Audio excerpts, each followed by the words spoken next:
तुम्ही पाहत आहात JDM लाईव्ह।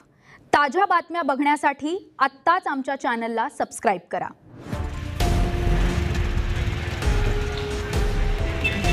अयोध्येतील श्रीराम जन्मभूमी मंदिरातील कथित देणगी गैरव्यवहार प्रकरणाची सखोल चौकशी करून दोषींवर कठोर कारवाई करण्यात यावी या मागणीसाठी महाराष्ट्र नवनिर्माण सेना नांदुरा यांच्या वतीनं आज तहसीलदार नांदुरा यांच्यामार्फत जिल्हाधिकाऱ्यांना निवेदन देण्यात आले।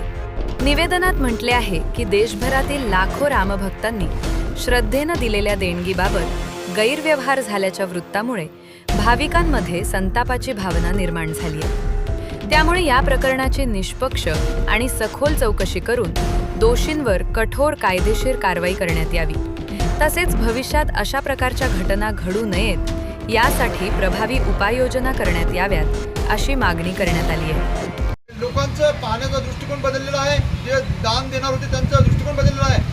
आज महाराष्ट्र निर्माण सेनेच्या आम्ही यांना निवेदन दिले की बा या आरोपीवर कठोरात कठोर कारवाई करण्यात यावी व ज्या चोऱ्या झालेल्या आहेत ह्या चोऱ्यांचा ताबडतोब छळा लावून त्या आरोपीवर कारवाई करण्यात यावी, यासाठी आज आम्ही महाराष्ट्र निर्माण सेनेच्या वतीने यांना निवेदन देण्यात आलं।